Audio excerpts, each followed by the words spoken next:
McD. Oke. Dekat stasiun itu kita tahu titiknya di mana saja. 2 stasiun menuju stasiun akhir Oke. itu akan muncul iklannya. Ada yang menarik kalau di TV keretanya kita. Jadi kalau Bapak nanti sempat lihat TV-nya di atasnya itu ada kamera. Nah, kameranya itu yang kita manfaatkan untuk bisa meng-capture.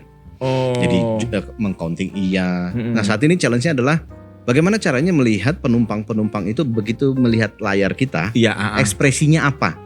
Ketika lihat, oh ternyata lucu, senyum. Atau mungkin dia memang lagi cemberut karena ada masalah di kantor gitu ya. Nah, seterusnya itu yang lagi kita analisa, Pak. Karena nggak gampang, Pak.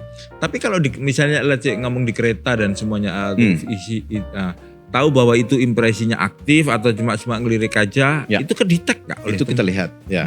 Cuma ada rasio errornya adalah ketika terlalu padat. Kan kepalanya ketutupan kepala orang lain, kepalanya ketutupan jilbab dan seterusnya. Jadi counting numbernya itu mungkin rasionya 20% itu error. Berarti ketika rush hour ketika di pagi dan sore itu agak-agak kesulitan untuk ngecek itu. Betul. Bukan errornya akan lebih, margin errornya mungkin akan lebih tinggi. Iya, betul sekali. Tapi secara aktivasi dari perhitungannya itu yang mau kita latih terus-menerus, Pak. Karena secara tidak langsung ternyata profilnya itu berulang, Pak. Mereka yang menggunakan kostum pekerja dia akan naik lagi kan esok harinya kan. Nah, ini tuh yang akan kita lihat. Oh, ternyata begitu banyak profil orang bekerja yang menggunakan kemeja, orang yang ternyata menggunakan t-shirt, hoodie dan seterusnya. Dan kita mau pantau juga berapa banyak sih orang yang menggunakan sepatu yang mohon maaf bermerek yang harganya cukup tinggi. Oh, ternyata profil middle itu ada. Saya tahu, Pak. Dia turunnya di stasiun ini jam segini. Udah. Habis dari situ kita cuma bisa menyampaikan informasi di situ aja.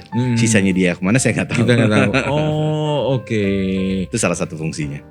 Ada fungsi lain nggak AI untuk mendeteksi misalnya target market atau apa misalnya ketika rame tertentu iklan yang disodorkan otomatis seperti itu kan memungkinkan. Kalau logika saya yang nggak ngerti kayak gitu memungkinkan nggak? Sangat memungkinkan dan saat ini sudah berjalan. Oh gitu. Jadi menariknya contoh ya Pak, ada McD. Di beberapa titik dekat stasiun itu kita tahu titiknya di mana saja. Sehingga nanti tayangan iklannya itu adalah 2 stasiun menuju stasiun akhir. Itu akan muncul iklannya.